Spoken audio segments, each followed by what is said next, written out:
Gin-open ko po yung drawer ng fireplace, kaya grabe ang hangin na pumupunta sa loob. So yun, gin-clean ko po ang drawer or shublada ng fireplace or chimney. So yan, i-close ko na po.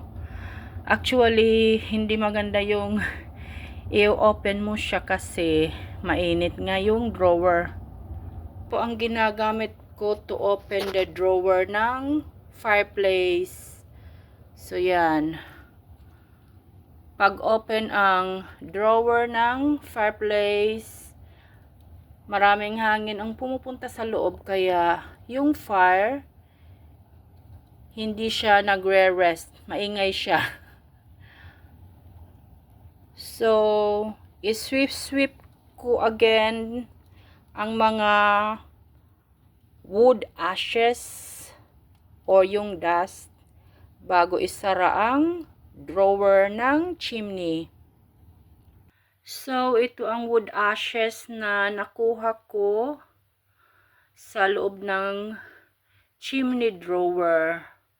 May mga maliliit na baga, so mainit. So yun, zinc primer ang tawag dito, hindi dapat plastic, ya. Kasi magkukos ng sunog pag plastic ang balde mo na may maliliit na baga sa loob.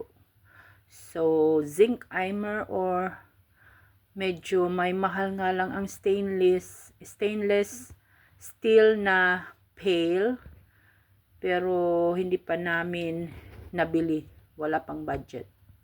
So ika-cover ko siya at yun. Actually merong panglinis na vacuum, pero itong manual lang ang ginagamit ko. Ito ang ginamit ko, parang malaking spoon or ano ba yun, yung pangprito.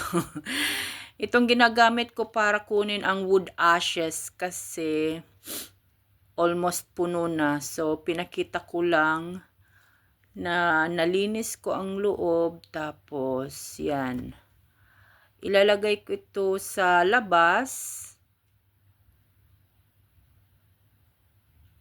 Yun.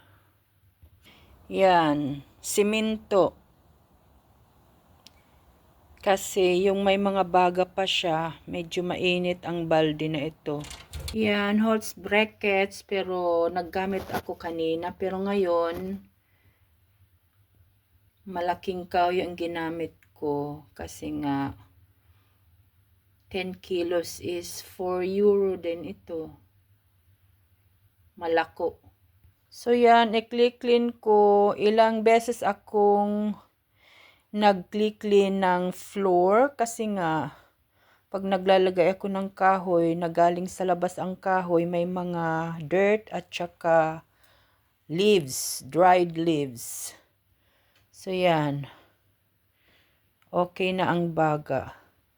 So many times ko nilinisan dito pag naglalagay ako ng kahoy, or yan, sinisweep ko siya dito din palaging ilang beses, many times to sweep.